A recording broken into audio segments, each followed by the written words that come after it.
नमस्कार दोस्तों, unique story teller पर आपका स्वागत है। यहाँ विभिन्न प्रकार की कहानी मिलता है। इस कहानी के सारे पत्र लेखक की कल्पना मात्र है। एजमी 18 जो कंटेंट हो सकता है, ये कहानी केवल वॉइस के लिए है। कृपया हमारे चैनल को सब्सक्राइब एंड वीडियो को लाइक करे। चले आप कहानी पर चले। एक दामाद से शुरू करके एक दीर्घकालिक परिवार का निर्माण। अध्याय 191। अपनी पसंद की लड़की से मिलना, उन सबको वापस लाना। 4। मेरी कोई बड़ी योजना नहीं है, बस पहले दादाजी ली के घर जाने की सोच रहा हूँ। प्रशिक्षक झाओ, प्रशिक्षक म्यू और अंकल ली, अंकल होन सभी ने कहा है कि जियांगू खतरनाक है। इससे पहले अंकल ली ने उल्लेख किया था कि अगर मैं बाहर जाकर यात्रा करना चाहता हूं तो मैं सबसे पहले क्रिम्सन व्हेल गैंग में जाकर जियांगू के खतरों को देख सकता हूं और फिर तय कर सकता हूं कि मुझे दूर जाना है या नहीं।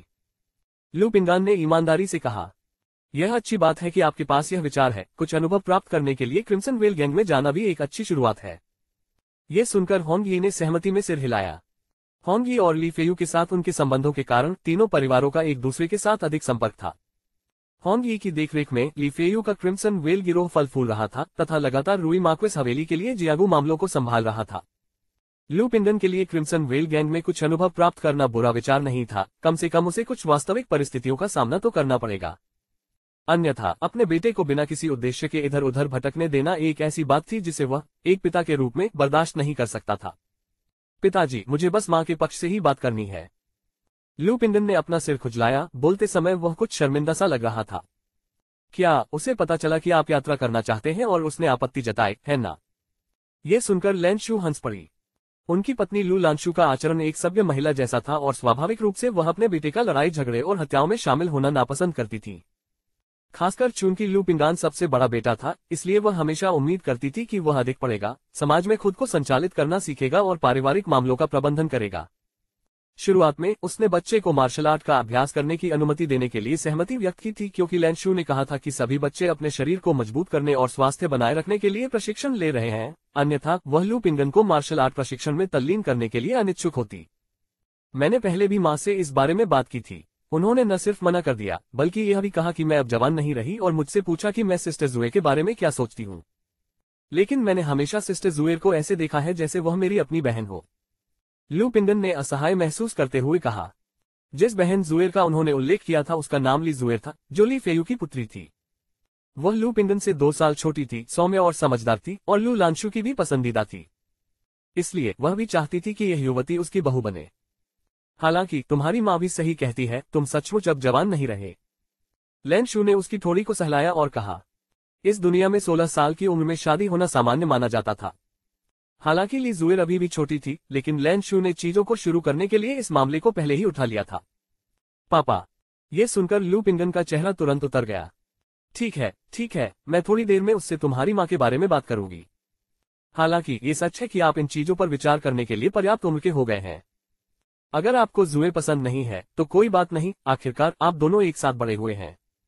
भविष्य में जब आप जियांगू में यात्रा करने जाएं और कोई लड़की आपको पसंद आए तो उसे वापस लाना न भूलें, समझे? लैनशू ने प्रसन्नतापूर्वक कहा।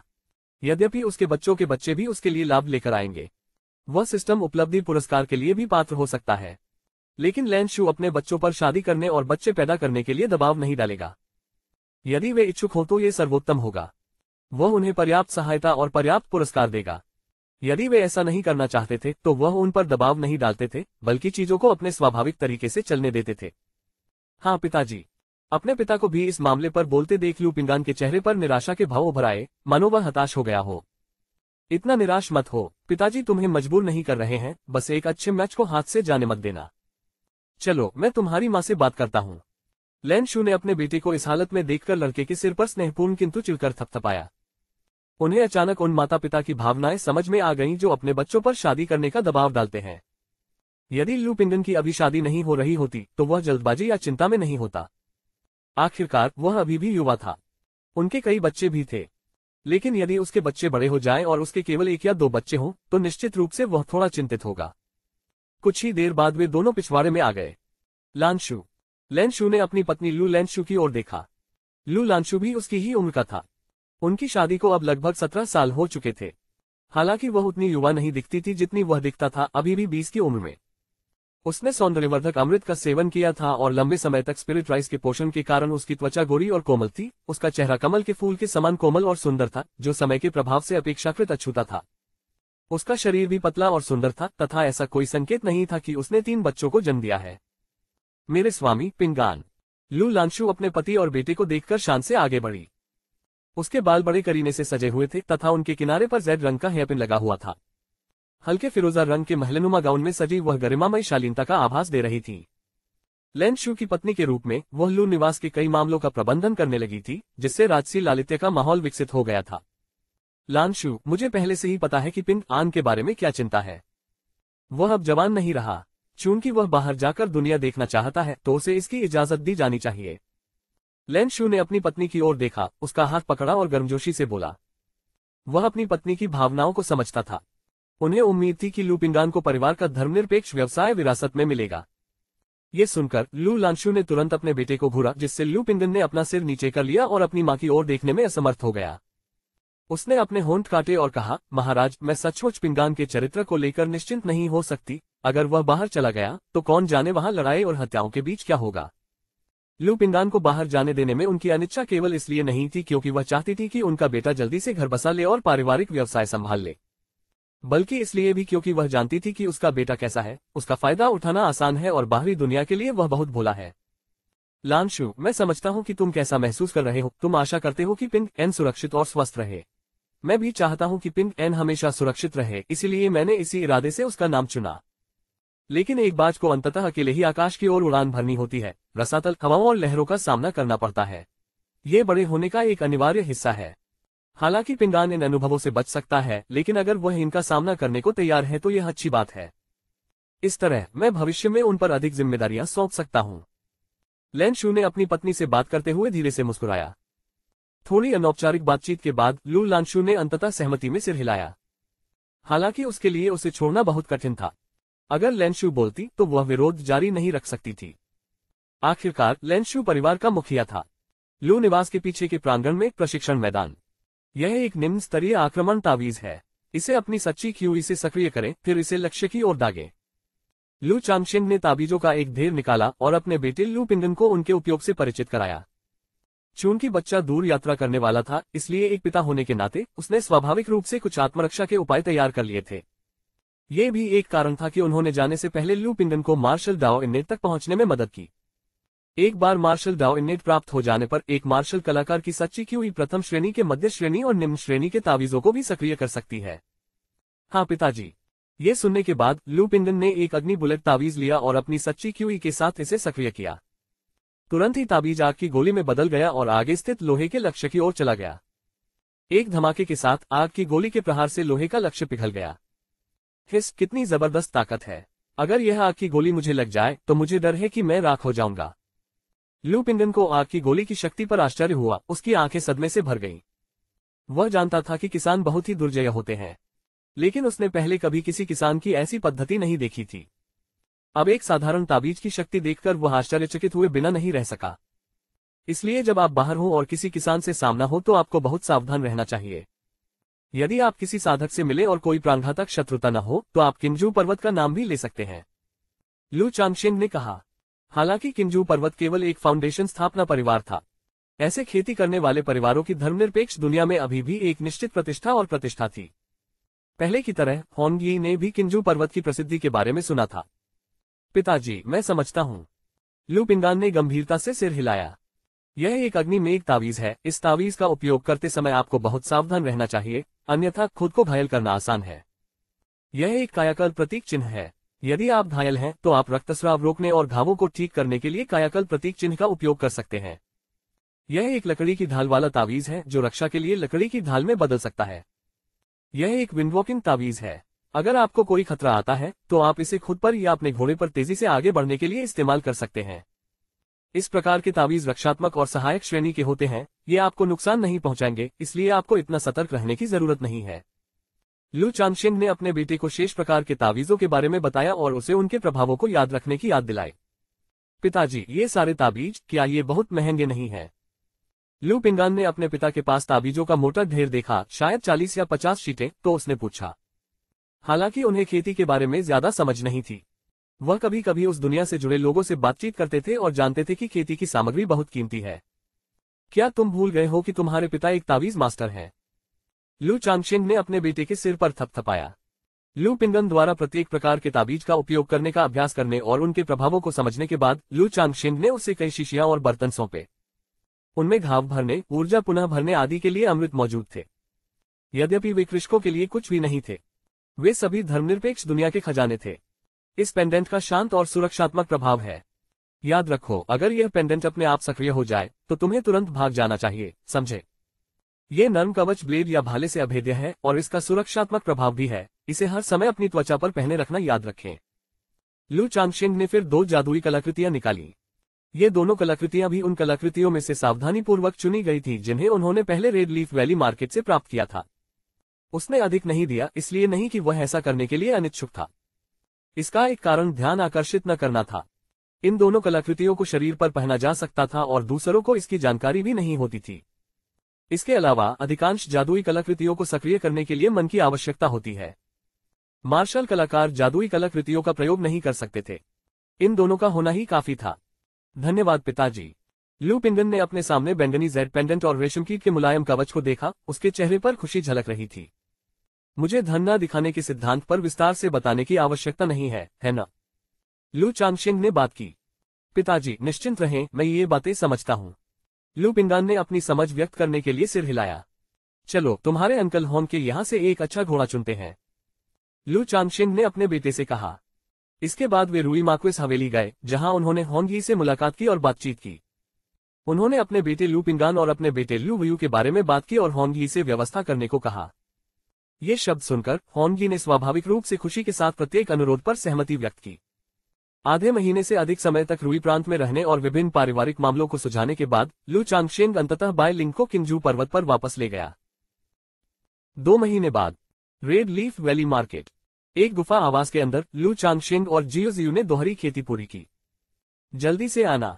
जियो शियुए उठी और पालथी मारकर बैठ गई। उसका चेहरा शांत, शुद्ध, राजसी और पूरी तरह से पवित्र था। उसकी बर्फीली त्वचा और जैद जैसी हड्डियों वाली आकृति गुलाबी रंग की आभा के साथ एक परी के रूप की तरह लग रही थी। कला का एक पूरी तरह से गढ़ा हुआ काम, शब्दों से परे सुंदर, एक धुंधली चांदनी की चमक में नहाया हुआ। उनका सुंदर और सुरुचिपूर्ण स्वभाव पवित्र वातावरण से भरा हुआ था। ये देखकर लू चांगशिंग को पता चल गया कि जियो शियुए के दाओ फाउंडेशन दोष को उसके प्रयासों के माध्यम से पूर्ण कर दिया गया था और अब वह दोषरहित था। उस समय दाओ फाउंडेशन के पुनर्स्थापित होने के साथ ही उसमें एक रहस्यमय परिवर्तन होने लगा था, उसका विकास होने लगा था। वह चुपचाप उसके पास बैठा रहा और जियो शियाओं के जागने का इंतजार करने लगा। समय धीरे धीरे बीतता गया। आधे महीने बाद लंबी पलकों वाली ध्यानमग्न शियाओ शियू ने अपनी पलकें झपकाईं और धीरे धीरे अपनी ठंडी चांद जैसी आंखें खोली। चांगशिंग। लू चांगशिंग को अपने सामने देखकर उसकी आंखें तुरंत नरम पड़ गईं। शियू, बधाई हो, लू चांगशिंग ने हल्की मुस्कान के साथ कहा। उसकी आभा में सूक्ष्म परिवर्तन को महसूस करते हुए उसे पता चला कि उसका दाओ फाउंडेशन विकसित हो गया है। ये सब लू लैंग की बदौलत है। जियो शियुए की आंखें खुशी से भर आईं, उसकी निगाहें कोमल और आनंदित थीं। दाओ फाउंडेशन व्यक्ति की साधना का आधार है। दाओ फाउंडेशन जितना अधिक मजबूत होगा, भविष्य में उतनी ही अधिक प्रगति हो सकेगी। अब न केवल उसकी ताइन रहस्यमय चंद्रमा दाओ फाउंडेशन की त्रुटिहीन मरम्मत की गई थी, यिन यांग ऊर्जा के प्रभाव में इसने एक रहस्यमय परिवर्तन का भी अनुभव किया था, जो और भी आगे बढ़ रहा था। स्वाभाविक रूप से इससे वह अद्वितीय खुशी से भर गई। हे, ये हमारा संयुक्त प्रयास है। लू चांगशिंग मुस्कुराए। फिर उत्सुकतावश उन्होंने पूछा, शियू, आपके दाओ फाउंडेशन में क्या परिवर्तन आया है? मेरा दाओ फाउंडेशन अब लूनर प्रिमोडियल स्पिरिट फाउंडेशन के नाम से जाना जाता है।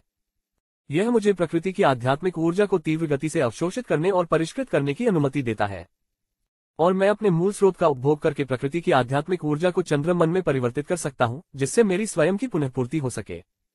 जियाओ जियुए ने अपने दाओ फाउंडेशन के परिवर्तन के प्रभावों का वर्णन करते हुए अपनी बात रखी। प्रकृति की आध्यात्मिक ऊर्जा को अवशोषित करने और परिष्कृत करने की बढ़ी हुई दर और प्रकृति की आध्यात्मिक ऊर्जा को चंद्रमन में बदलने के लिए मूल स्रोत का उपभोग करने की क्षमता। ये सुनकर लू चांगशिंग ने अपना सिर हिलाया। वह जानता था कि यह प्रभाव सरल लग रहा है, लेकिन यह आश्चर्यजनक था। प्रकृति की आध्यात्मिक ऊर्जा को अवशोषित करने और परिष्कृत करने की गति ने जियाओ शियाओं की साधना गति और पुनर्प्राप्ति दर दोनों में सुधार किया, और प्रकृति की आध्यात्मिक ऊर्जा को चंद्रमन में परिवर्तित करने का मतलब था कि संकट के समय जब मन कम हो तो वह इसे तुरंत भर सकती थी। आखिरकार सभी साधक उसके जैसे नहीं थे, जिनके पास एक गहन मूल मन का था और वे अपनी इच्छानुसार मन का उपयोग करने के लिए स्वतंत्र थे। अधिकांश साधकों को नियमित आधार पर अपने मन उपभोग पर विचार करना पड़ता था। एक ही श्रेणी के दो साधकों के बीच जिसका मन अधिक गहरा और अधिक स्थायी होगा उसे अधिक लाभ होगा। बुरा नहीं है, यह मेरे यिन यान 5 तत्व फाउंडेशन बेस से कहीं अधिक शक्तिशाली लगता है, लू चांगशेन ने प्रसन्नतापूर्वक कहा। इसकी तुलना लू लांग से कैसे की जा सकती है? जियो जियुए ने अपना सुंदर सिर लू चांगशेन की छाती पर टिका दिया और धीरे से फुसफुसाया। वास्तव में इसके परिवर्तन के बाद उनके दाव फाउंडेशन ने उल्लेखनीय प्रभाव उत्पन्न किए, लेकिन उसके लिए लू चांगशेन के दाव फाउंडेशन के प्रभाव, जो किसी और के दाव फाउंडेशन की मरम्मत कर सकता था, और भी अधिक आश्चर्यजनक थे। शीयू, आगे आपकी क्या योजना है? लू चांगशेन ने जियो जियू से पूछताछ की। अपनी पिछली बातचीत से वह जानता था कि जियो शियुए बाहरी अनुभव के लिए एक अनुमोदित मिशन पर पहाड़ से नीचे आई थी। वह हमेशा बाहर नहीं रह सकती थी। अब जबकि उसके दाव फाउंडेशन की दरारें ठीक हो गई थीं, वह संभवतः संप्रदाय में वापस लौटने की तैयारी कर रही थी। जियो शियुए लू चांगशेन की पतली और जैड जैसी हथेली पकड़े हुए उनके हाथों के आकार की तुलना कर रही थी। ये सुनकर उसने अपना सुंदर सिर उठाया और दयनीय दृष्टि से कहा, क्या लू लांग मुझे परेशान करने वाला पा रहा है और मुझे दूर भेजना चाहता है? मैंने ऐसा कभी नहीं कहा, मैं तो यह चाहूंगा कि तुम हमेशा मेरे साथ रहो। लू चांगशेन ने हल्की हंसी के साथ कहा, जियो शियाओं के बालों से खुशबू सूंघते हुए। हम्फ। जियो शियुए ने एक चुलबुली घुरघुराहट भरी आवाज निकाली। उसके गोरे गाल लाल हो गए जब उसने धीरे से कहा, लू लैंग, क्या यह अच्छा नहीं होगा अगर शियुए तुम्हें एक बच्चा पैदा करे? क्या? लू चांगशेन को आश्चर्य हुआ, उन्हें लगा कि उन्होंने गलत सुना है। लेकिन उसने तुरंत ही जियो शियाओं के विचारों का अनुमान लगा लिया। क्या उसे ऐसा लगता था कि वह एहसान नहीं चुका सकती और वह मुआवजे के तौर पर उसका बच्चा चाहती थी? शीयू, इसकी कोई जरूरत नहीं है। लू चांगशेन ने थोड़ा सा भौहें चढ़ाई। वह जियाओ जियायू के साथ कुछ बच्चे पैदा करने के विचार से प्रसन्न था। देखिए बच्चों की आध्यात्मिक मूल प्रतिभा क्या होगी, लेकिन भावनाएं समय के साथ विकसित होती हैं। इतने वर्षों तक साथ रहने के बाद उनके बीच काफी अच्छा रिश्ता बन गया था। वह केवल कृतज्ञता का ऋण चुकाने के लिए बच्चे पैदा करने के लिए तैयार नहीं था। इसके अलावा वह बच्चे और उसकी मां के बीच अंतर कर सकता था। ये लू लांग के एहसान का बदला चुकाने की बात नहीं है। मैं सचमुच लू लैंग के साथ एक बच्चा चाहती हूँ। इस तरह भले ही भविष्य में शीयू चली जाए, ये बच्चा लू लैंग के साथ रह सकता है। जियो शियुए ने अपने होंठ भींचे और धीरे से बोलते हुए अपने विचार साझा किए। किंगयुन मार्केट में लू चांगशेन ने मजाक में कहा था कि अगर उन्हें बुरा लगता है तो उन्हें कुछ बच्चे पैदा करने चाहिए। ये सुनने के बाद यह विचार उसके दिल में घर कर गया और बढ़ने लगा। धीरे धीरे उसे लगने लगा कि लू चांगशेन की बात में कुछ अर्थ था। अपने रिश्ते को यादगार बनाने के लिए एक बच्चा पैदा करे। यदि वह चली जाती तो बच्चा लू चांगशेन के साथ ही रहता। जहां तक घर छोड़ने की चिंता और बच्चे के लिए मां की कमी की बात है तो वह इससे समझौता कर चुकी थी। सबसे पहले लू चांगशेन के आसपास होने से बच्चे को निश्चित रूप से परेशान नहीं किया जाएगा। इसके अतिरिक्त ऐसा भी नहीं था कि वह बच्चे को जन्म देने के बाद लू चांगशेन के साथ सभी संबंध तोड़कर चली जाएगी। केवल कोर फॉर्मेशन का प्रयास करने की तैयारी करते समय ही उससे भ्रम के शून्य में प्रवेश करने और सभी आसक्तियों को भूलने की आवश्यकता होगी। वह अभी भी बच्चे को बड़ा होते हुए देख सकेगी।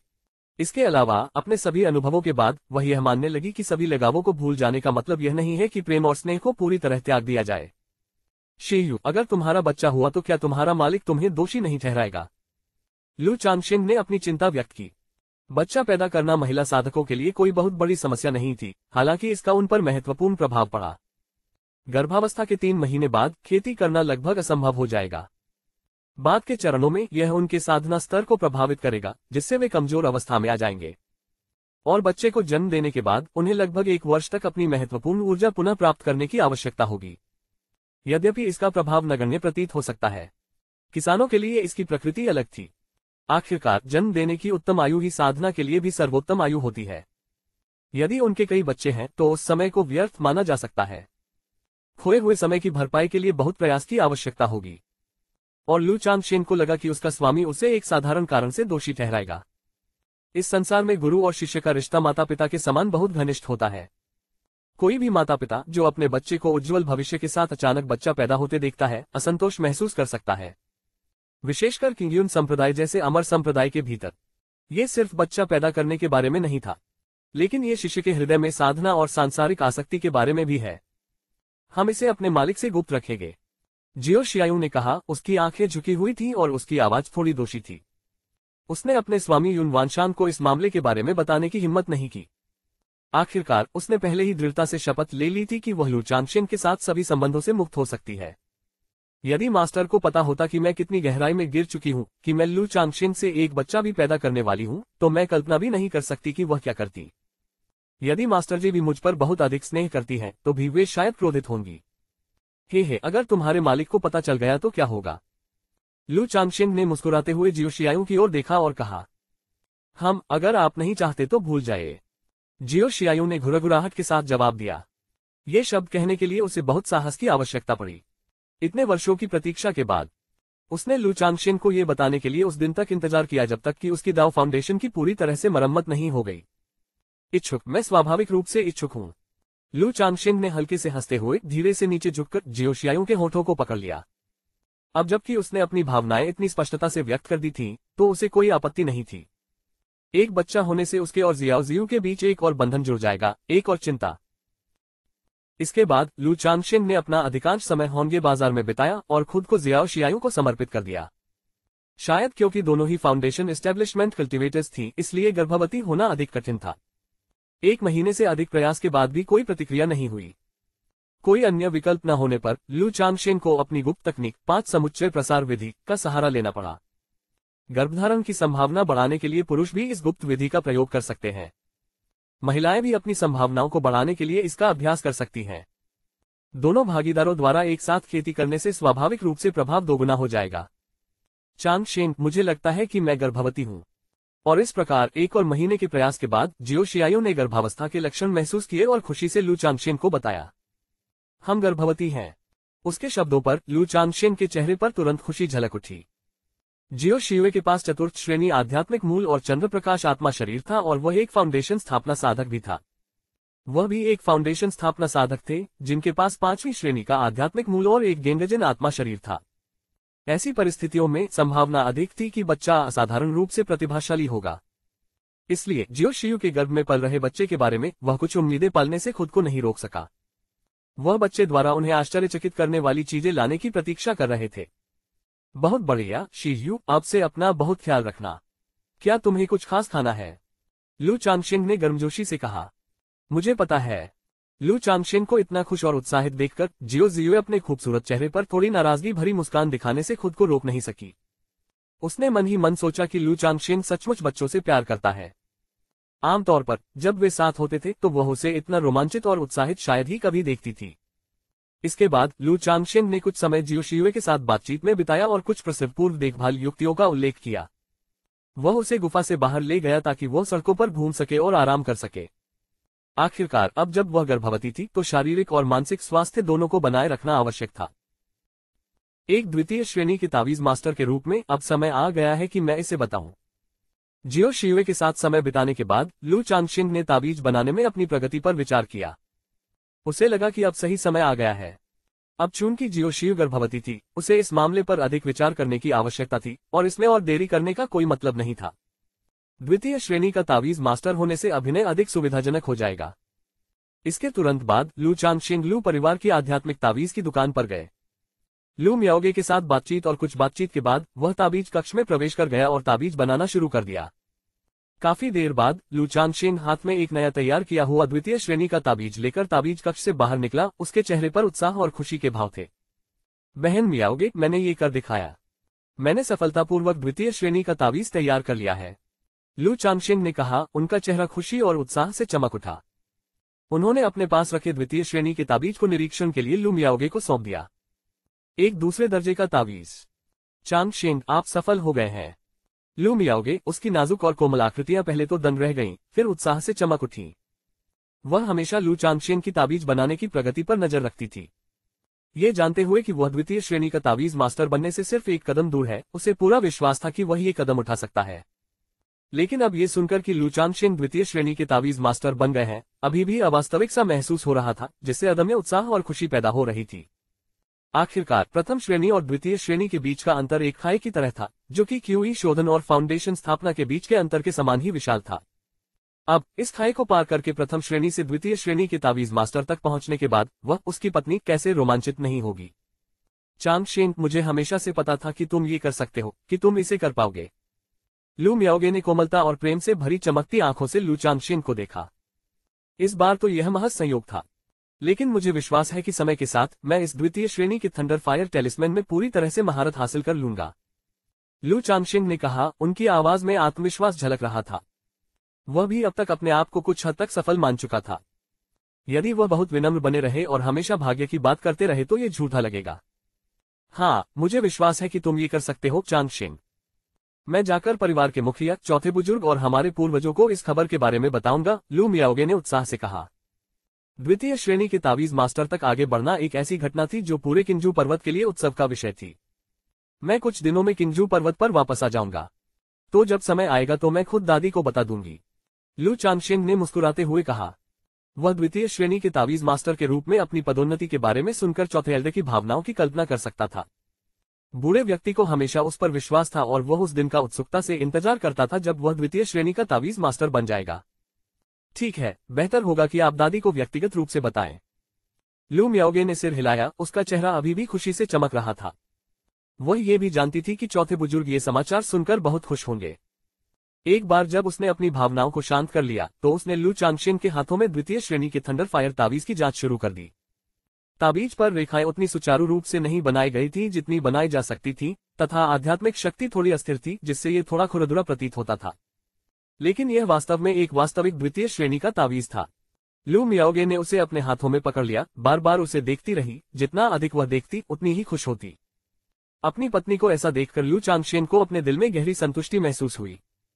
3 दिन बाद लू चांगशेन और लू मियाओगे किंजू पर्वत पर लौट आए। पति, बहन मियाओगे, पिताजी, माँ, चाची। लू चांगशेन और लू मियाओगे को वापस आते देख लू परिवार की पत्नियों और बच्चों ने तुरंत हंगामा खड़ा कर दिया। परिवार के साथ पुनर्मिलन हमेशा हलचल भरा होता था और एक साथ बातचीत करने और भोजन करने के बाद लू चांगशेन और लू मियाओगे चौथे एल्डर के प्रति सम्मान व्यक्त करने के लिए खड़े हुए। वे द्वितीय श्रेणी के तावीज मास्टर बनने की खबर चौथे एल्डर के साथ साझा करने के लिए तैयार थे। युन एर, छोटे युन एर को बुलाओ और मेरे साथ दादी से मिलने आओ। लू चांगशेन ने अपनी पत्नी लू मियाओयुन और बेटे लू युन को भी बुलाया। हाल ही में चौथे एल्डर का पसंदीदा उसका अपना बेटा लू युन था। लू युन भी 12 वर्ष का हो गया था और 2 महीने पहले उसने क्यूई शोधन शुरू कर दिया था, जिससे शरीर में क्यूई का प्रवेश हो गया था। अब उनके 4 बच्चे थे जिन्होंने साधना शुरू कर दी थी, जिससे शरीर में क्यूई का प्रवेश हो गया था। लेकिन कोई नया उपलब्धि पुरस्कार शुरू नहीं हुआ। इससे लू चांगशेन के मन में यह सवाल उठा कि क्या अगले ड्रॉ को शुरू करने के लिए संख्या को 10 तक पहुंचना होगा। साथ ही वह ये जानने को उत्सुक था कि क्या उसके बच्चे क्यूई शोधन के मध्य चरण तक पहुंचने पर ड्रॉ पुरस्कार प्राप्त कर सकते हैं। हाँ, पति। लू मियाओयुन को बिल्कुल भी आश्चर्य नहीं हुआ। हर बार जब लू चांगशेन वापस आता तो वह चौथे एल्डर से मिलने जाता। उसने तुरंत अपने बेटे लू युन को बुलाया। हालांकि ये खबर सुनकर उनकी बेटी लू यू भी उनके साथ चली गई। इस स्थिति का सामना करते हुए स्वाभाविक रूप से उसने मना नहीं किया और कई बच्चों को साथ ले आई। समूह चौथे बुजुर्ग के आंगन में पहुंचा। चांगशेन, युन एर, मियाओगे, तुम सब क्यों आए हो? चौथी बड़ी महिला अपने बालों को चांदी के जुड़े में सुंदर ढंग से बांधे हुए, गहरे नीले रंग का वस्त्र पहने हुए पिछवाड़े में धूप सेक रही थी। लू चांगशेन और अन्य लोगों को देखकर उसके चेहरे पर तुरंत मुस्कान आ गई। हम आपसे मिलने आए हैं, लू चांगशेन ने मुस्कुराते हुए कहा। परदादी माँ। बच्चे बुजुर्ग महिला के पास पहुंचे और प्यार से पुकारने लगे। आह, मेरे प्यारे। चौथे एल्डर ने बच्चों की ओर दयालु मुस्कान के साथ देखा, उनके सिर को छुआ और अपने स्टोरेज बैग से स्पिरिट फ्रूट्स और मिठाइयां निकाली। बटलर जिजू भी चाय लेकर आगे आया। परिवार ने बुजुर्ग से बातचीत की। चांगशेन, इन दिनों तुम्हारा तावीज बनाने का कौशल कैसा है? थोड़ी देर बातचीत करने के बाद चौथे बुजुर्ग ने लू चांगशेन के तावीज बनाने के कौशल के बारे में पूछताछ की। यह एक ऐसी बात थी जिसके बारे में वह हर समय पूछना चाहती थी। उसे चिंता थी कि लू चांगशेन अपना ध्यान भटका सकता है और तावीज पथ की उपेक्षा कर सकता है। दादी, मैं इस बार आपको ये बताने आया हूँ कि मैंने सफलतापूर्वक द्वितीय श्रेणी का तावीज बना लिया है, लू चांगशेन ने मुस्कुराते हुए जवाब दिया। क्या चांगशेन, तुम दूसरे दर्जे के तावीज मास्टर तक आगे बढ़ गए हो? चौथे बुजुर्ग लू चांगशेन की बातें सुनकर हैरान और अविश्वासी हो गए। लू मियाओयुन और उसके साथ बैठे बच्चे भी अपने पति और पिता को देखकर आश्चर्यचकित और अविश्वसनीय रूप से खुश थे। वे स्वाभाविक रूप से समझ गए कि द्वितीय श्रेणी का तावीज सफलतापूर्वक बनाने का क्या अर्थ है। इसका मतलब था कि लू चांगशेन ने द्वितीय श्रेणी में कदम रख दिया था और अनिवार्य रूप से द्वितीय श्रेणी का तावीज मास्टर बन गया था। वर्तमान में पूरे किंजू पर्वत में एक भी द्वितीय श्रेणी का तावीज मास्टर नहीं था। फिर भी अब उनके पति और पिता द्वितीय श्रेणी के तावीज मास्टर बन गए थे। इस समाचार से वे असीम खुशी और गर्व से भर गए। हाँ, दादी माँ। कुछ दिन पहले मुझे थंडर फायर टेलिस्मैन को सफलतापूर्वक बनाने का सौभाग्य मिला।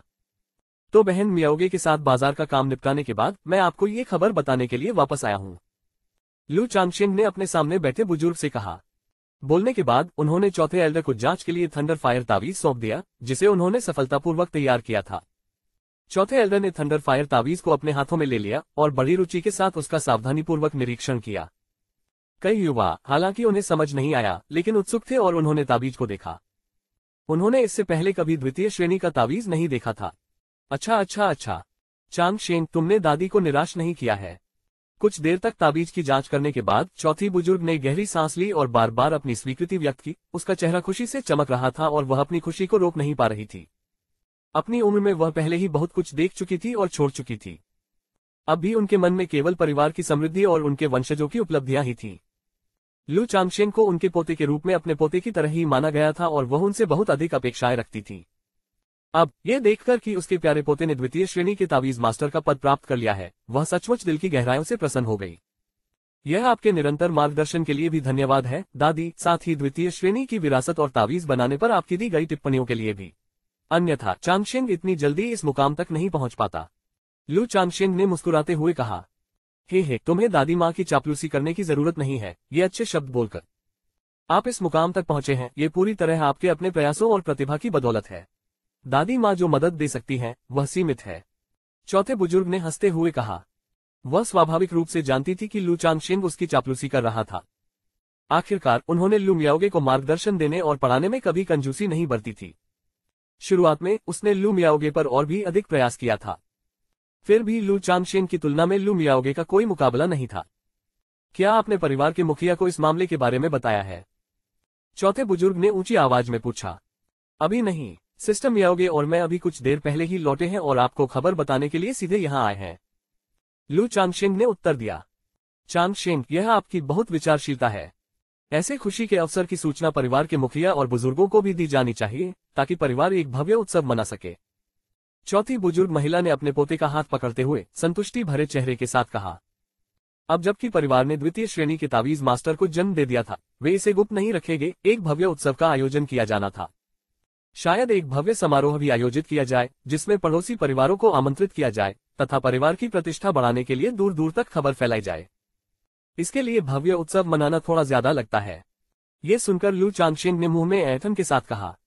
उन्होंने यह उम्मीद नहीं की थी कि मात्र द्वितीय श्रेणी के तावीज मास्टर बनने के लिए ही उन्हें इतना भव्य समारोह करना पड़ेगा। आमतौर पर कम से कम फाउंडेशन की स्थापना में सफलता के लिए इस तरह के भव्य समारोह की आवश्यकता होती है। यह जरूरी है। ये दूसरे दर्जे का तावीज मास्टर बनने के बारे में है, हमारे लू परिवार का पहला। इसे ठीक से मनाया जाना चाहिए, चौथे बुजुर्ग ने हंसते हुए कहा। फिर उन्होंने लू मियाओगे की ओर देखा और कहा, मियाओगे, अब तुम्हारा तावीज बनाने का काम कैसा चल रहा है? चौथी दादी, मैं भी द्वितीय श्रेणी के तावीज बनाने की तैयारी कर रहा हूँ, लू मियाओगे ने सौम्य मुस्कान के साथ कहा। लू चांगशेंग के सामान्य मार्गदर्शन और शिक्षण के तहत उन्होंने तावीज बनाने में भी निरंतर प्रगति की थी। अब प्रथम श्रेणी के दायरे में वह शीर्ष स्तर के तावीज स्वामी में से एक थी और द्वितीय श्रेणी के तावीजों का अभ्यास करने का प्रयास कर सकती थी। बहुत अच्छा। आपको और चांगशेंग को और अधिक संवाद करना चाहिए। कौन जाने, शायद भविष्य में हमारे लू परिवार के पास 2 द्वितीय श्रेणी के तावीज मास्टर हों, चौथे बुजुर्ग ने कहा, इस विचार से कुछ उत्साहित महसूस करते हुए। यद्यपि द्वितीय श्रेणी का तावीज मास्टर फाउंडेशन स्थापना महान साधक जितना प्रतिष्ठित नहीं था, उनकी स्थिति और पहचान अभी भी असाधारण थी। यहाँ तक कि फाउंडेशन स्थापना महान साधक भी उन्हें कुछ सम्मान देते थे। यदि किंजू पर्वत पर 2 द्वितीय श्रेणी के तावीज मास्टर तैनात होते तो यह और भी अधिक उन्नति करता और समृद्ध होता। चिंता मत करो दादी, लू चांगशेंग और लू मियाओगे ने मुस्कुराते हुए बुजुर्ग से कहा और सहमति में सिर हिलाया। मेरे पति को द्वितीय श्रेणी के तावीज मास्टर बनने पर बधाई। इस समय लू मियाओयुन भी खुशी से झूम उठी और उसने लू चांगशेंग को बधाई दी। अपने सामने अपने सुंदर पति को देखकर वह ये याद करने से खुद को नहीं रोक सकी कि कैसे, जब लू चांगशेंग एक मध्यम श्रेणी के तावीज मास्टर बने थे तो परिवार ने उनकी शादी उनसे तय कर दी थी। पलक झपकते ही 1 दशक से अधिक समय बीत गया। लू परिवार का दामाद अब परिवार का मुखिया बन चुका था तथा द्वितीय श्रेणी का तावीज मास्टर बन चुका था। इससे उसका दिल खुशी से भर गया, लेकिन साथ ही थोड़ी उदासी भी छा गई। यह महसूस करते हुए कि उसका पति इतना शक्तिशाली और उत्कृष्ट था, फिर भी उसका अपना साधना स्तर अभी भी छठे स्तर की ऊर्जा शोधन की अड़चन पर अटका हुआ था और उसके पास लू चांगशेंग की मदद करने का कोई रास्ता नहीं था। बधाई हो डैडी। आसपास के बच्चों ने भी तुरंत लू चांगशेंग को बधाई दी। हाँ, बहुत अच्छा। लू चांगशेंग हंसा और सिर हिलाया। चलो चांगशेंग, मैं तुम्हें पूर्वज से मिलवाने ले चलूंगा, चौथे बुजुर्ग ने लू युवानजों को खबर सुनाने के लिए उत्सुक होकर कहा। हाँ दादी, लू चांगशेन ने उत्तर दिया, क्योंकि उसने पहली बार बुजुर्ग को ऐसी अवस्था में देखा था, इसलिए वह उनके साथ चला गया। चौथे एल्डर ने तुरंत लू चांगशेन को परिवार के मुखिया लू मियाओचान से मिलने के लिए किंजू ग्रेट हॉल में ले गए। क्या चांगशेन, आप द्वितीय श्रेणी के तावीज मास्टर बन गए हैं? लू परिवार के नए परिवार प्रमुख भी लू चांगशेन की उन्नति की खबर से उतने ही खुश थे। आखिरकार द्वितीय श्रेणी के तावीज मास्टर को शामिल करने का मतलब था लू परिवार के संसाधनों की गहराई में वृद्धि।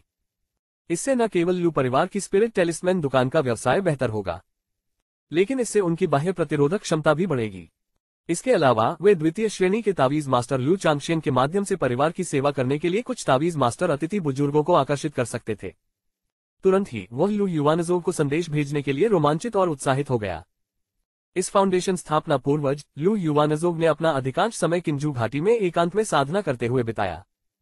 प्रमुख पारिवारिक मामलों को छोड़कर या रेड लीफ वैली में पहले हुए आयोजनों जैसे नीलामी आदि में वह शायद ही कभी बाहर जाते थे। इसके तुरंत बाद किंजू घाटी की गहराई से एक एस्केप लाइट उनकी ओर उड़ी। ये लू परिवार के पूर्वज लू युवानजोग थे। अपनी फाउंडेशन स्थापना के अंतिम चरण की दिव्य भावना के माध्यम से लू चांगशेन ने एक नजर में पूर्वज के साधना स्तर को पहचान लिया।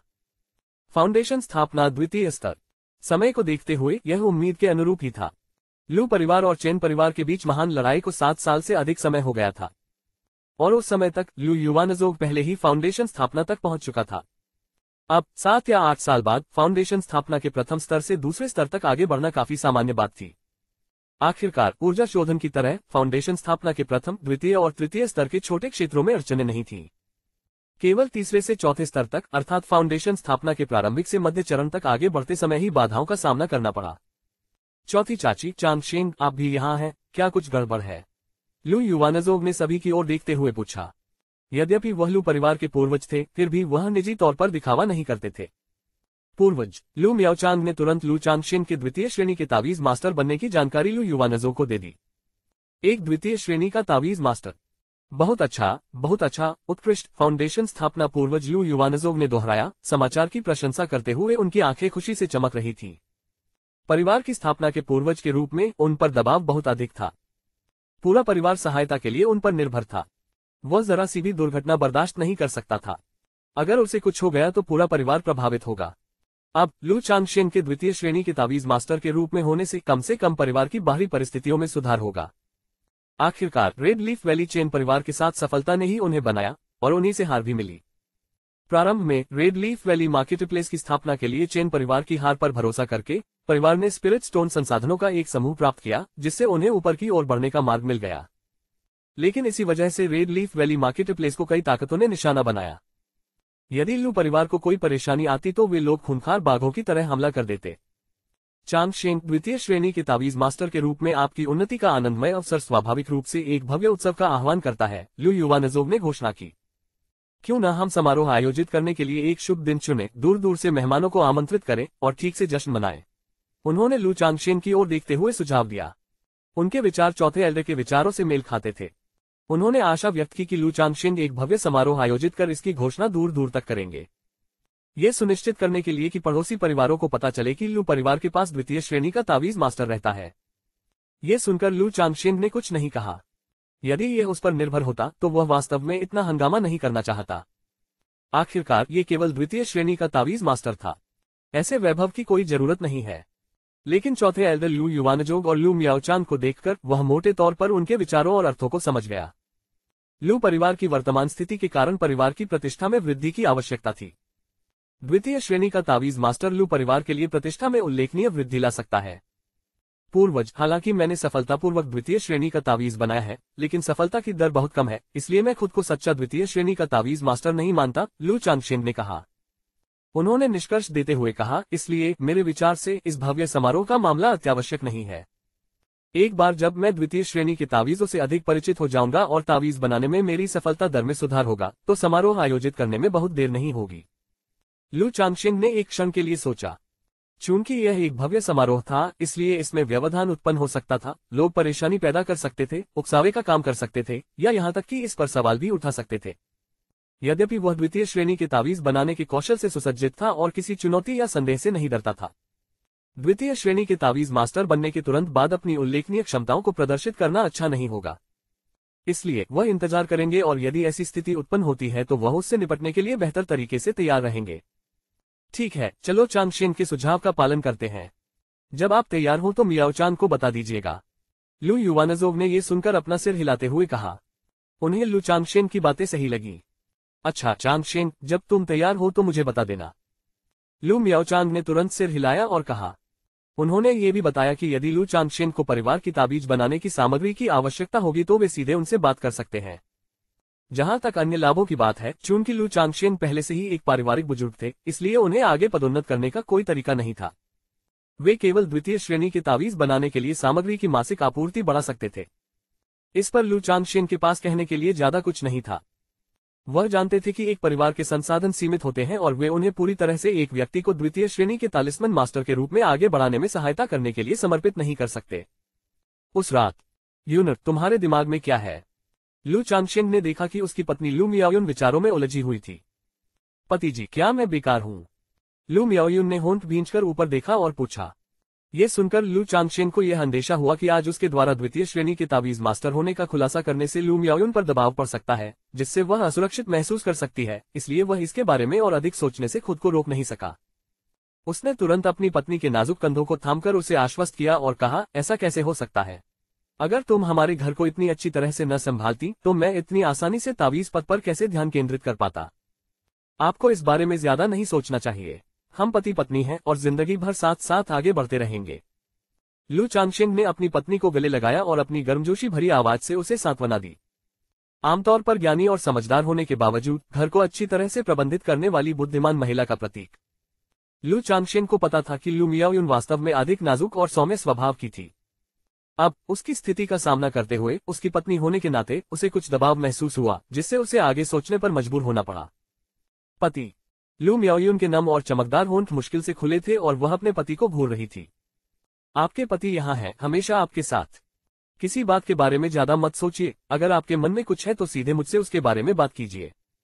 लू चांगशेन ने उसके चेहरे को देखा, जो खिलते फूलों की तरह सुंदर था, और कोमल आवाज में बोला। वह कोई हृदयहीन आदमी नहीं था। यद्यपि विवाह करना और बच्चे पैदा करना उनके जीवन का हिस्सा थे, फिर भी वे अपनी जिम्मेदारियां पूरी करते थे। एक गुणवान पत्नी मेरी उच्च आकांक्षाओं का समर्थन करती है, बदले में मैं अपनी गुणवान पत्नी को सोने की संपत्ति से पुरस्कृत करूंगा। पति। लू मियाओयुन की पलकें थोड़ी सी कांप उठी जब उसने लू चांगशेन की बाहों में सिमटते हुए धीरे से पुकारा कि सोने दो। लू चांगशेन ने धीरे से हंसते हुए अपनी पत्नी का पहले वाला प्यारा और भोला पक्ष उजागर कर दिया। हम। जैसे ही लू मियाओयुन ने उसके शब्द सुने, उसने धीरे से उत्तर दिया। उसकी पलकों की टिक टॉक उसकी शांत अवस्था को दर्शा रही थी और वह धीरे धीरे सो गई। लू चांगशेन ने अपनी खूबसूरत पत्नी को अपनी बाहों में देखा, उसकी स्थिर सांसों को सुना और अपने दिल में गहरी शांति महसूस की। समय पानी की तरह उड़ गया और पलक झपकते ही आधा साल बीत गया। इस दिन लू चांगशेन जियाओ जियायुए के साथ सड़कों पर टहल रहा था। 6 महीने की गर्भवती होने के कारण जियो शियायु का पेट अब काफी स्पष्ट था, और जैसे जैसे गर्भावस्था आगे बढ़ी, चंद्रमहल की यह सामान्यतः अलग और शुद्ध परी अब पहले जैसी उदासीन नहीं रही। वह कभी कभी अपने उभरे हुए पेट को छूती और उसके चेहरे पर मातृत्व की चमक दिखती। चांगशेन, बच्चा मुझे लात मार रहा है, जियाओ जियुए ने लू चांगशेन से छेड़खानी करते हुए कहा, जैसे ही उसने बच्चे की हलचल महसूस की। ठीक है, मैंने इसे नोट कर लिया है और जब वह पैदा हो जाएगा तो मैं उसे तुम्हारे लिए अनुशासित कर दूंगी। लू चांगशेन ने तुरंत परी के जैद जैसे पेट को सहलाया और धीरे से बोला। हंफ, किस तरह का पिता अपने ही बच्चे से द्वेष रखता है?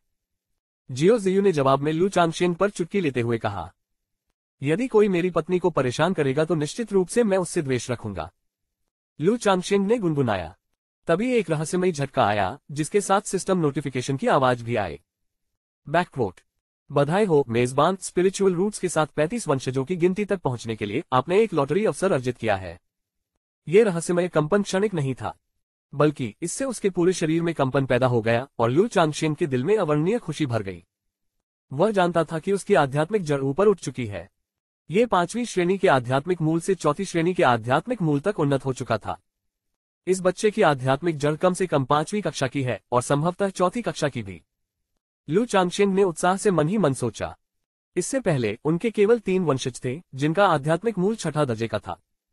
ऐसे निम्न श्रेणी के आध्यात्मिक मूल के साथ उनके अपने 5वीं श्रेणी के आध्यात्मिक मूल के लिए 4थी श्रेणी में आगे बढ़ना कुछ कठिन था। अब जबकि उसका अपना आध्यात्मिक मूल सीधे 4थी कक्षा तक पहुंच गया था, वह जानता था कि इस बच्चे का आध्यात्मिक मूल असाधारण रूप से अच्छा था। अब समय आ गया है। 141 बच्चे होने के बाद आखिरकार मुझे अच्छी किस्मत मिली है, लू चांगशेंग ने मन ही मन बुदबुदाया। हालांकि अपने बगल में जियोशियू को देखते हुए उसने अपनी शांति बनाए रखी, अपनी आत्मा पर लगाम लगाए और ऐसा दिखावा किया जैसे कुछ हुआ ही न हो, और उसके साथ आराम से टहलना जारी रखा। दोनों आधे घंटे तक इधर उधर घूमने के बाद अपने गुफा निवास में लौट आए और उस समय लू चांगशेंग अकेले ही शांत कमरे में चले गए। प्रणाली, लू चांगशेंग ने मन ही मन पुकारा। नाम, लू चांगशेंग। पहचान, किंगजू पर्वत के 9वें बुजुर्ग। साधना स्तर, नींव स्थापना प्रथम परत। जीवन काल 35/269। प्रतिभा, चौथी कक्षा आध्यात्मिक जड़ गेंगजन शरीर संविधान मध्यवर्ती आध्यात्मिक शरीर। साधना तकनीक, 100 शोधन खजाना शरीर कला, 7 चमकदार महान स्वतंत्रता तलवार शास्त्र यिन यांग सद्भाव तकनीक अमर सौंदर्य तकनीक। मंत्र, 7 चमकदार तलवार प्रकाश, 7 चमकदार तलवार ढाल, 7 चमकदार तलवार पलायन। आइटम, 9 खजाना जैड रुई, चमकदार खजाना पेड़, गोल्डन कवच बीन माँ, ब्लैक ड्रैगन जादुई मन का, पुरुषवादी शाप और भाग्य की पुस्तक, जीवन प्रतिस्थापन ताबीज, गहन मूल मन का, जमावट क्रिस्टल अमृत। कौशल, तावीज बनाना दूसरा रैंक, कठपुतली दूसरा रैंक, आत्मावत करता दूसरा रैंक। आध्यात्मिक पालतू जानवर, 9 नेदरहाउंड, पीच ब्लॉसम गू, 6 विंग्ड गोल्डन सिल्कवर्म होपगू। वंशज, 141/144। एक चौथी श्रेणी का आध्यात्मिक मूल, बस एक और कदम और मेरे पास एक उच्च श्रेणी का आध्यात्मिक मूल होगा। लू चांगशेंग ने सिस्टम पैनल पर सटीक रूप से प्रदर्शित चतुर्थ श्रेणी आध्यात्मिक मूल को देखा और प्रसन्नता महसूस की। फिर उसने वंशज खंड पर नजर डाली। अपनी आत्मा की हल्की सी हलचल से उसने अपने नवजात बच्चे को पा लिया। नाम, अनाम। जीवन काल 1/79। प्रतिभा, चौथी कक्षा आध्यात्मिक जड़। खेती का स्तर, कोई नहीं। एक चौथी श्रेणी की आध्यात्मिक जड़, ये वास्तव में एक चौथी श्रेणी है। लू चांगशेंग ने इस बच्चे को बड़े आश्चर्य से देखा। उन्होंने पहले ही अनुमान लगा लिया था कि यह बच्चा कम से कम 5वीं कक्षा का आध्यात्मिक मूल है और संभवतः चौथी कक्षा का भी। अब सिस्टम पैनल पर इसकी पुष्टि देखकर वह अंततः आश्वस्त हो गया। चौथी कक्षा की आध्यात्मिक जड़ के साथ किंगशान के अलावा इस बच्चे में मेरे सभी बच्चों में सबसे अच्छी प्रतिभा है। लू चांगशेंग बहुत प्रसन्न हुआ। उनके बच्चों में सबसे प्रतिभाशाली मूल रूप से लू किंगशान था, जो छठी कक्षा का आध्यात्मिक मूल था, जिसके पास गेंगजन बॉडी संविधान था।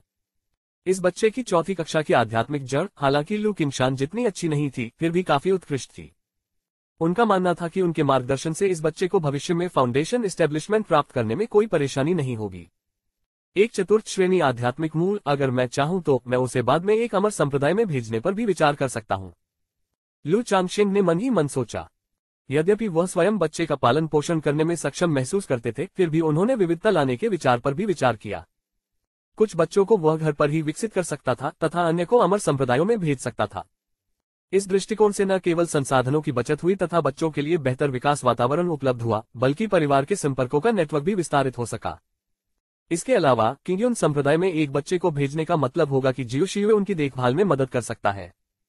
हालांकि हर चीज का एक नकारात्मक पहलू होता है। बच्चों को अमर संप्रदायों में भेजने से निस्संदेह परिवार के साथ उनकी निकटता और संबंध कम हो जाएगा, और उन्हें सभी प्रतिस्पर्धा और संप्रदाय की जिम्मेदारियों के साथ अमर संप्रदायों में भेजना परिवार में रहने से बेहतर नहीं हो सकता है। खैर, अभी तो काफी समय है, जल्दबाजी करने की कोई जरूरत नहीं है। लू चांगशेंग ने इस मामले पर ज्यादा ध्यान न देते हुए हल्की सांस छोड़ी। मन ही मन उन्होंने कहा, सिस्टम, लॉटरी निकालो। चूंकि वह लॉटरी का हकदार था, इसलिए स्वाभाविक रूप से उसने उसे अपने पास नहीं रखा, बल्कि उसे तुरंत उपयोग करने की योजना बनाई। तुरंत ही सिस्टम का विशेषता पैनल धुंधला हो गया और परिचित लॉटरी व्हील में परिवर्तित हो गया। लॉटरी निकालो। लॉटरी के पहिए को देखते हुए लू चांगशेंग की आत्मा उत्तेजित हो गई और उसने ड्रॉ में भाग लेना शुरू कर दिया। डिंग, जादुई खजाना प्राप्त करने पर मेजबान को बधाई। 100 घोड़ों का ऊंचा पैगोडा लॉक। इनाम सिस्टम स्पेस को जारी कर दिया गया है, होस्ट इसे किसी भी समय जांच सकता है। सुनहरी रोशनी, जादुई खजाने श्रेणी पर रुक गई। तुरंत ही घूमते हुए पहिए से असंख्य परछाइयों वाली एक काली जंजीर उभरी, जिसके साथ सिस्टम अधिसूचना ध्वनि भी थी। जादुई खजाने। लू चांगशेंग ने लॉटरी से जीते गए इनाम को देखा, उसकी भौहें थोड़ी ऊपर उठ गईं। यदि यह पहले होता तो लॉटरी से जादुई खजाना जीतना काफी अच्छा लगता, लेकिन अब 9 खजाना जैड रुई, ब्लैक ड्रैगन जादुई मन का और एक जादुई खजाना भ्रूण के साथ उसकी 100 शोधन खजाना शरीर कला की गति पहले से ही अपने चरम पर पहुंच गई थी। अब उसे जादुई खजानों में कोई रुचि नहीं रही। आखिरकार अपनी वर्तमान फाउंडेशन स्थापना साधना के साथ वह एक जादुई खजाने को सक्रिय नहीं कर सका। 100 शोधन खजाना शरीर कला की खेती के लिए इसका उपयोग करने के अलावा यह व्यावहारिक रूप से बेकार था, एक पूर्ण अतिरेक। हालांकि किसी के पास कभी भी बहुत अधिक जादुई खजाने नहीं हो सकते। एक बार जब मैं फाउंडेशन स्थापना के अंतिम चरण तक पहुंच जाऊंगा तो गहन मूल मंत्र पर भरोसा करते हुए मैं जादुई खजाने को सक्रिय करने में लगभग सक्षम हो जाऊंगा। इसके अलावा जादुई खजानों का उपयोग मेरे बच्चे भी कर सकते हैं। यदि इनमें से कोई भी बच्चा संशोधन खजाना शरीर कला की साधना कर सकता है तो मैं निश्चित रूप से उनके शरीर में जादुई खजाने को संचारित करने की अनुमति दे सकता हूं ताकि उनकी साधना में सहायता मिल सके। इससे न केवल उन्हें तेजी से आगे बढ़ने में मदद मिलेगी बल्कि यह मेरे लिए भी बेहतर होने के बराबर है। एक जादुई खजाना दोगुना फायदा। लू चांगशेंग ने धीरे से सांस छोड़ते हुए खुद से कुछ कहा। उन्होंने योजना बनाई कि जो भी बच्चा भविष्य में संशोधन खजाना शरीर कला का विकास कर सकेगा उसके शरीर में जादुई खजाना अंकित कर दिया जाएगा। आखिरकार एक बार जब बच्चा खेती करना सीख जाता है तो उसका प्रभाव उस पर भी पड़ता है। अब एकमात्र समस्या ये थी कि बच्चे छोटे थे और वह बाहरी लोगों को रूढ़िवादी स्तर की साधना तकनीक सिखाने के लिए तैयार नहीं थे। इसके अलावा रूढ़िवादी स्तर की साधना तकनीकों का अभ्यास करना इतना आसान नहीं था। उन्होंने लू मियाओगे को प्रारंभिक समझ हासिल करने से पहले लगभग आधे महीने तक व्यक्तिगत रूप से उत्कृष्ट स्तर की शनिसौर तलवार तकनीक सिखाई थी। ये रूढ़िवादी स्तर की संशोधन निधि शरीर तकनीक अनगिनत गुना अधिक कठिन थी। साधना की प्रक्रिया में यदि कोई लापरवाही हुई तो इससे समस्याएं उत्पन्न हो सकती हैं तथा स्वयं को चोट पहुंच सकती है। इसलिए उसे सतर्क रहना चाहिए और इसे सावधानी से संभालना चाहिए। काश मैं इन बच्चों को भी सीधे साधना तकनीक सिखा पाता। लू चांगशेंग ने अपने दिल में गहरी सांस ली और उदास महसूस किया। रेड फीनिक्स ट्रू स्क्रिप्चर से सोल डिस्पर्शन नीडल प्राप्त करने के लिए सिस्टम पर भरोसा करने के बाद उन्होंने गहराई से सराहना की कि सिस्टम द्वारा सीधे प्रेषित तकनीकों का होना कितना अद्भुत था। अन्यथा भले ही वह सभी सिद्धांतों को समझता हो, उनका अभ्यास करना पूरी तरह से एक अलग मामला था। बिना कुछ सोचे लू चांगशेंग ने सिस्टम स्पेस की ओर देखा। वह उस जादुई खजाने की जांच कर रहा था जो उसने अभी अभी जीता था। जादुई खजाना 100 गुणों का ऊंचा शिवालय ताला। ग्रेड बेहतर गुणवत्ता वाला जादुई खजाना। वर्णन यिन घोस्ट सेलेस्टियल ने सैकड़ों राक्षसी युद्धाश्वों को ढूंढा जिन्होंने अनेक युद्ध लड़े थे और उन्हें अथक यातनाएं दी ताकि उनकी क्रोधित आत्माएं मरते समय भी ऊंची उड़ान भरें, उनकी आत्माएं नष्ट न हो, और उन्हें यिन घोड़ों में परिवर्तित कर दिया। अंततः उसने 100 यिन घोड़ों की आत्माओं को विशाल शिवालय श्रृंखलाओं में प्रवाहित कर दिया, जिससे 100 घोड़ों का विशाल शिवालय ताला बन गया। जब किसी शत्रु के विरुद्ध प्रयोग किया जाता है तो ये 100 यिन घोड़े भयंकर रूप से आक्रमण करते हैं, पहाड़ों को ढहाते हैं और धरती को चीरते हैं, जिससे प्रतिद्वंद्वी का शरीर और आत्मा दोनों चकनाचूर हो जाते हैं। उत्कृष्ट गुणवत्ता वाला जादुई खजाना। लगता है ये राक्षसी पद जादुई खजाने से संबंधित है। हालांकि राक्षसी पद जादुई खजाने को परिष्कृत करने की विधि काफी क्रूर है, उनकी शक्ति और प्रभाव आमतौर पर प्रभावशाली है, लेकिन यह वर्णन वास्तव में प्रभावशीलता को दर्शाता है। दुश्मन का सामना करते समय जादुई खजाने को खोलने पर 100 यिन घोड़े इतनी ताकत से आगे बढ़ते हैं कि पहाड़ टूट जाते हैं और धरती फट जाती है, जिससे प्रतिद्वंद्वी का शरीर और आत्मा बिखर जाती है। लू चांगशेंग ने थोड़ा सिर हिलाया और जादुई खजाने के प्रभावों के विवरण की जांच की, लेकिन एक दो बार देखने के बाद उसने इस पर ज्यादा ध्यान नहीं दिया। जादुई खजाने को सिस्टम स्पेस में ही रहने देना।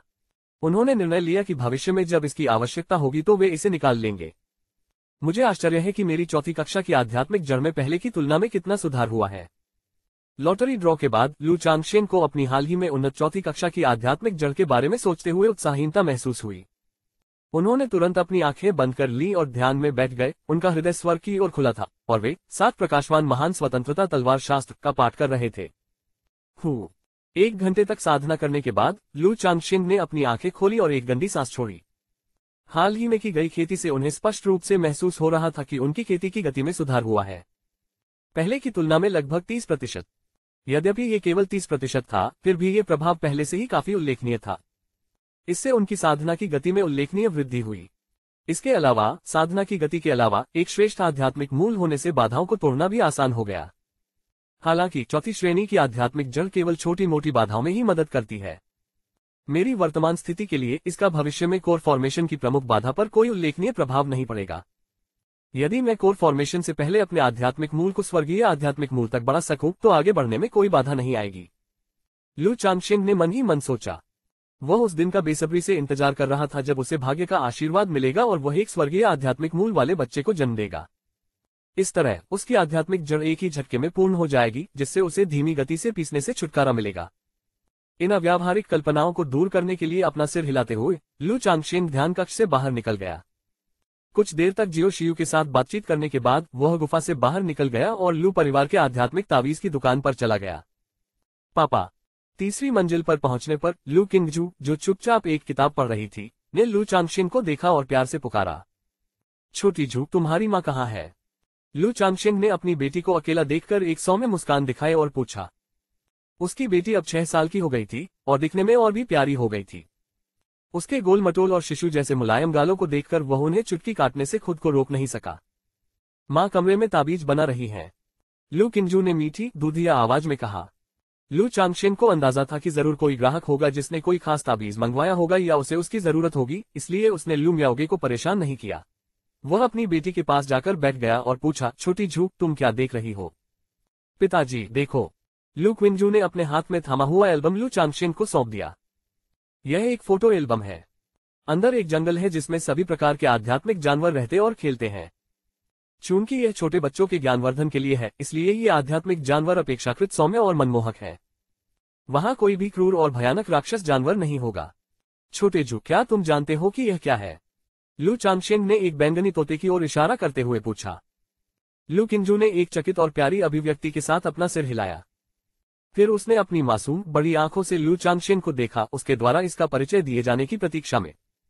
लू चांगशेन अपनी बेटी की हरकतों पर मुस्कुराया। उसने उसके छोटे से सिर को, जो 2 जूड़ों में बंधा था, सहलाया और कहा, यह एक बैंगनी जैद तोता है। यह इंसानी भाषा समझता है और बोल सकता है। जैसे ही उन्होंने बात की, लू चांगशेन ने जैद स्क्रॉल पर बैंगनी जैद तोते को थपथपाया। नमस्ते। तोते ने तुरंत ही एक तीखी आवाज में अभिवादन किया। Oh hello. लू किंजू ने अपनी चकित और प्यारी आवाज में जवाब दिया। अगर छोटी झू को ये पसंद आया तो पिताजी तुम्हारे लिए भी एक खरीद देंगे। लू चांगशेन ने अपनी बेटी से कहा, जो अपना मनमोहक व्यवहार प्रदर्शित कर रही थी। ये बैंगनी जैद तोता एक निम्न स्तरीय राक्षसी जानवर था, जिसे सजावट के लिए पाला जाता था और कई किसान इसे घर पर रखने के लिए पालतू जानवर के रूप में पालते थे। ये रेड लीफ वैली मार्केट में भी बिक्री के लिए उपलब्ध थे। ओह पिताजी, ये वाला। लू किंजू ने ये सुनकर अपने छोटे से हाथ से एल्बम के कुछ पन्ने पलटे और लू चांगशेन को दिखाने के लिए एक सफेद फर वाले हमस्टर की ओर इशारा किया। छोटे झू, तुम्हें ये पसंद है? ये सुनकर लू चांगशेन दंग रह गया। उन्होंने ये उम्मीद नहीं की थी कि उनकी बेटी बात करने वाले बैंगनी जैद तोते की अपेक्षा सफेद फर वाले हैमस्टर को पसंद करेगी। लेकिन वास्तव में सफेद बालों वाला हैमस्टर काफी प्यारा था। इसका शरीर बर्फ की तरह सफेद, रोएदार और मनमोहक था, इसलिए बच्चों का इसे पसंद करना स्वाभाविक था। इस क्षण उसे याद आया कि उसके आध्यात्मिक पालतू बैग में भी एक वैसा ही दिखने वाला सुनहरा हैमस्टर है। पृथ्वी आत्मा माउस उसे मेंग लीबाई से मिला था। चूंकि यह पृथ्वी आत्मा चूहा चोरी की संपत्ति थी, इसलिए उसने इसे हमेशा आध्यात्मिक पालतू बैग में रखा था। बीच बीच में वह थैले में कुछ स्पिरिट रियरिंग पैलेट्स डालकर उसे खिला देता था। छोटे झू, ये कैसा रहेगा? तुरंत लू चांगशेन ने आध्यात्मिक पालतू बैग में हाथ डाला और पृथ्वी आत्मा माउस को बाहर निकाला। यह अर्थ स्पिरिट माउस एल्बम में दिखाए गए सफेद रोए वाले हैमस्टर के आकार का ही था, केवल हथेली के आकार का। सुनहरे फर और हानिरहित सुंदर उपस्थिति के साथ ये बहुत ही मनमोहक था। चीख चीख चीख।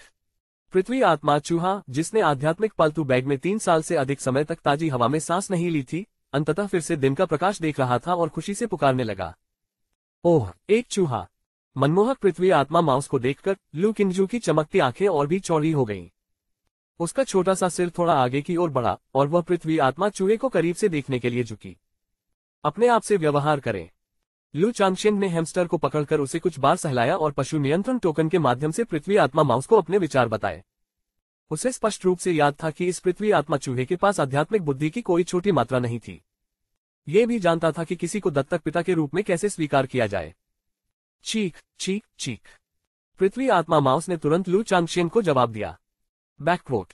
इससे पता चला कि चूहा सबसे अच्छा व्यवहार करने वाला और समझदार था। लू चांगशेन भी यही मानते थे। उन्होंने अपनी बेटी के साथ खेलने के लिए इस पृथ्वी आत्मा चूहे को बाहर लाने का साहस किया, क्योंकि उन्होंने इसके बारे में जानकारी जुटाई थी और इसके स्वभाव को जानते थे। यद्यपि इसमें पृथ्वी श्रेणी का रक्तवंश था, वह चूहे की तरह डरपोक था। भागने के अलावा वह वास्तव में लड़ेगा नहीं। इसका प्राथमिक उपयोग खजाने की खोज करना था। आध्यात्मिक औषधि, स्वर्गीय पदार्थों और सांसारिक खजानों, यहाँ तक कि आत्मा खनिजों और आत्मा शिराओं के प्रति इसकी सूंघने की शक्ति अत्यंत तीव्र थी। ये किसी विशेष औषधि, स्वर्गीय पदार्थ या सांसारिक खजाने को भी सूंघ सकता था, और यदि किसी ने थोड़े समय के भीतर आध्यात्मिक औषधि या खजाने को छू लिया हो तो यह उन्हें सूंघ सकता था। स्पष्ट रूप से कहें तो यह आध्यात्मिक ऊर्जा और आध्यात्मिक तंत्र के प्रति बहुत संवेदनशील था। इधर आओ छोटे झू। लू चांगशेन ने अपना हाथ बढ़ाया और अपनी बेटी को सुनहरे हमस्टर को छूने दिया। उसके साथ होने के कारण उसे इस बात की चिंता नहीं थी कि पृथ्वी आत्मा चूहा कैसा व्यवहार करेगा। यदि वह कुछ अप्रत्याशित करता तो वह उसे तुरंत रोक सकता था। ओह, लू किंजू ने अपना नाजुक छोटा हाथ बढ़ाया और ध्यान से पृथ्वी आत्मा माउस को छुआ। यद्यपि पृथ्वी आत्मा चूहा केवल हथेली के आकार का था, एक वयस्क के लिए 6 साल की छोटी बच्ची के लिए यह अभी भी काफी बड़ा था। चीख चीख चीख। पृथ्वी आत्मा चूहे ने भी अच्छा खेला, क्योंकि उसे एहसास हो गया था कि यह डरावना व्यक्ति मानव बच्चे का मनोरंजन करने के लिए इसे लाया है। उसने तुरंत अपना छोटा सा सिर लू किंजू के छोटे हाथ पर रगड़ा। ओह डैडी! लू किंजू चौंक गया, फिर और साहसी हो गया और उसने पृथ्वी आत्मा माउस को सहलाया। लू चांगशिन को पुकारा, ये लो, इसे ले लो। लू चांगशिन मुस्कुराया और पृथ्वी आत्मा माउस को अपनी बेटी को सौंप दिया। ओह! लू किंजू ने तुरंत सुनहरे हैमस्टर को अपने हाथों में ले लिया और उसे अपनी बाहों में रगड़ने लगी। उसका छोटा सा चेहरा खुशी से चमक रहा था। चीख चीख चीख। पृथ्वी आत्मा माउस ने सहयोग करना जारी रखा। छोटी जू, तुम इसे ये खिला सकती हो। लू चांगशिन ने आत्मा पोषण गोलियों की एक बोतल निकाली, उसमें से एक गोली निकाली और उसे अपनी बेटी को पृथ्वी आत्मा चूहे को खिलाने के लिए दे दिया। आखिरकार पालतू जानवर को खाना खिलाना भी एक प्रकार की खुशी थी। ओह! लू किंजू ने एक हाथ से पृथ्वी आत्मा चूहे को गोद में लिया और दूसरे हाथ से उसे आत्मा पोषण की गोली खिलाई। तुरंत ही छोटे सुनहरे हैमस्टर ने अपने 2 दांत दिखाए, अमृत औषधियों को कुतरना शुरू कर दिया और खुशी से चींच करने लगा। अपने आध्यात्मिक पालतू बैग में, क्योंकि लू चांगशिन इतना व्यस्त था कि वह इसके बारे में भूल गया था, इसे अक्सर भोजन के बिना रहना पड़ता था। इससे उसने स्पिरिट नरिशिंग पिल्स को संयम से खाना सीख लिया। इसलिए आज अतिरिक्त भोजन मिलने से वह बहुत खुश हो गई। पिताजी देखो! थोड़ी देर बाद लू किंजू ने पृथ्वी आत्मा चूहे को अमृत दवाओं को अकेले कुतरते हुए देखा। उसके मुंह से आश्चर्य से ओ का आकार बना और उसने लू चांगशिन को पुकारा, छोटे जू, क्या तुम्हें ये चूहा पसंद है? लू चांगशिन ने अपनी बेटी से पूछा।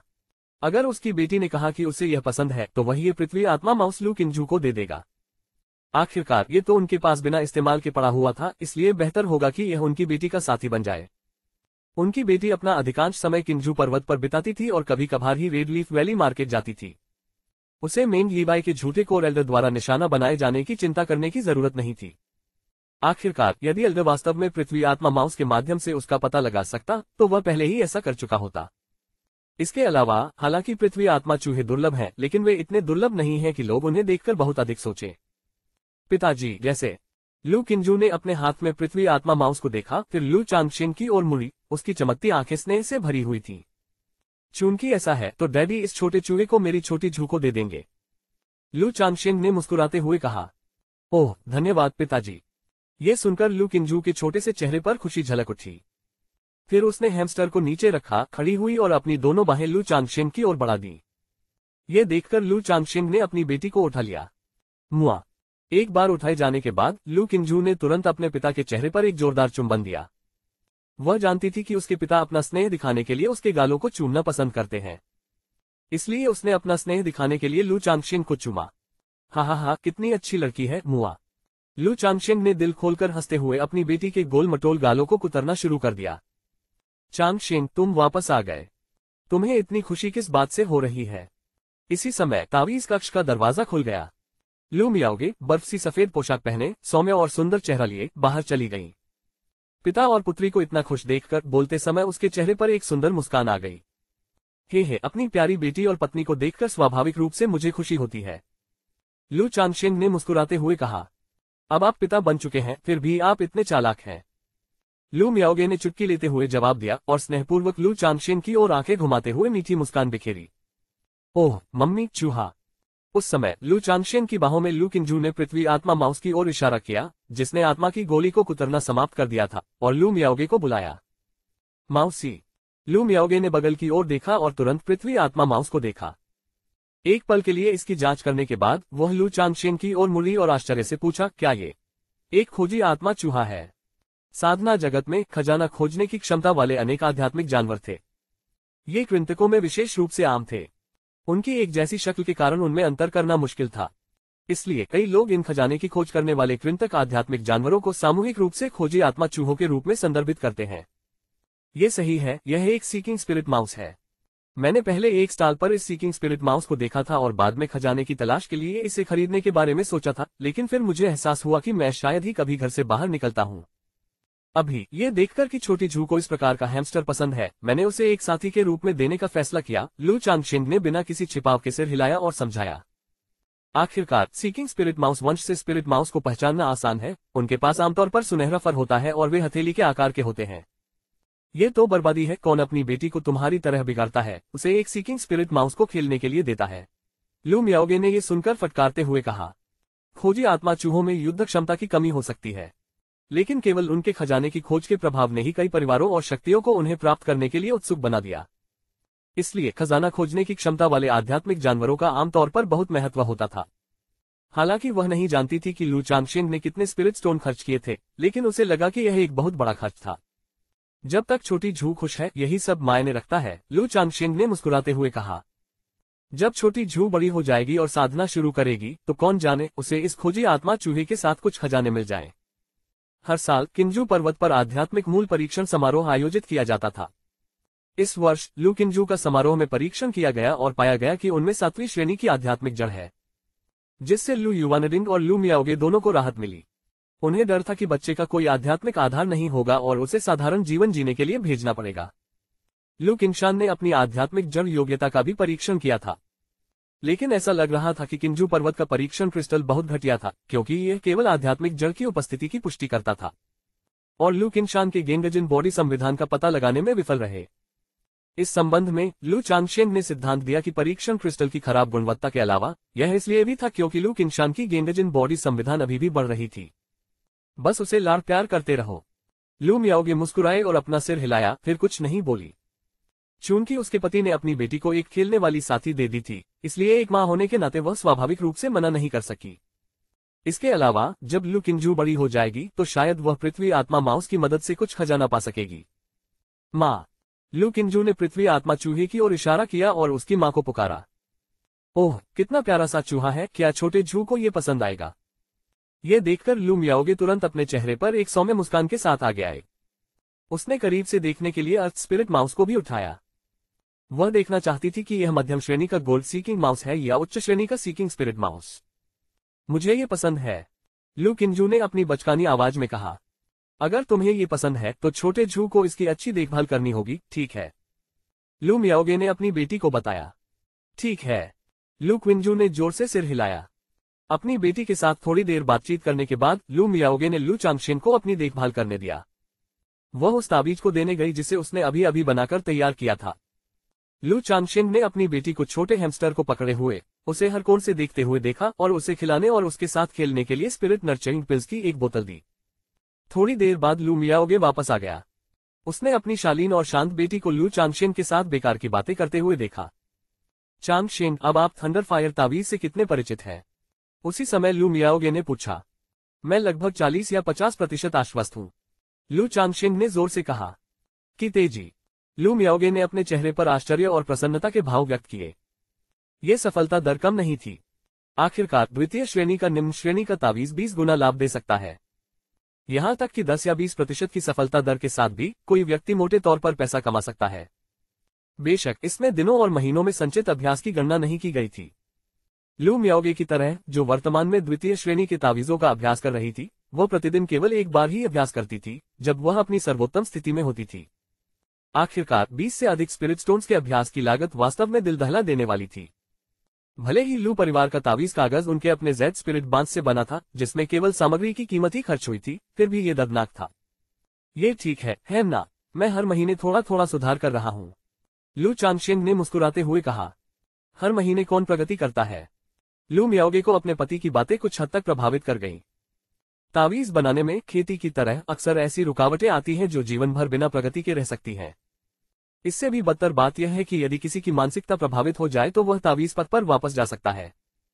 संभवतः वे तावीज भी जो वे कभी बना पाते थे अब खराब हो जाएंगे। यही तो मेरे साथ अभी हो रहा है, लू चांगशेन ने हंसते हुए कहा। हाँ, मेरे पति सबसे महान हैं। लू मियाओगे के चेहरे पर एक दयालु मुस्कान आ गई। फिर उसने पूछा, वैसे चांगशेन, आप अपना द्वितीय श्रेणी तावीज मास्टर समारोह कब आयोजित करने की योजना बना रहे हैं? शायद कुछ और महीनों में। मैं तब तक इंतजार करूंगा जब तक मेरी सफलता दर थोड़ी बेहतर न हो जाए और मैं कुछ अन्य तावीजों से परिचित न हो जाऊं, फिर मैं परिवार के मुखिया को सूचित करूंगा, लू चांगशेन ने सोचते हुए कहा। उनके विचार में समारोह आयोजित करने के बाद वे निश्चित रूप से कुछ समय तक व्यस्त रहेंगे। अब जियो शियुए को जन्म देने में लगभग 4 महीने बाकी थे।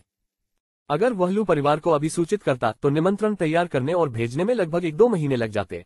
समय आसानी से एक दूसरे से टकरा सकता था। इसलिए उन्होंने समारोह आयोजित करने से पहले जियो शियू के बच्चे को जन्म देने तक इंतजार करने की योजना बनाई। लू मियाओगे ने सिर हिलाया।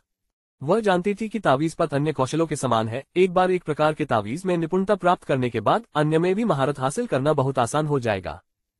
उसने सोचा कि उसका पति सचमुच हर काम को स्थिर भाव से करता है। यहाँ तक कि समारोह के लिए भी उन्होंने पूरी तरह तैयार रहने पर जोर दिया। यह उनके पति की असाधारण प्रतिभा और तालिस्मन पद पर उनकी तीव्र प्रगति के कारण भी संभव हुआ। अन्यथा किसी अन्य व्यक्ति को ऐसा करने में 3 से 5 वर्ष या उससे भी अधिक समय लग सकता है।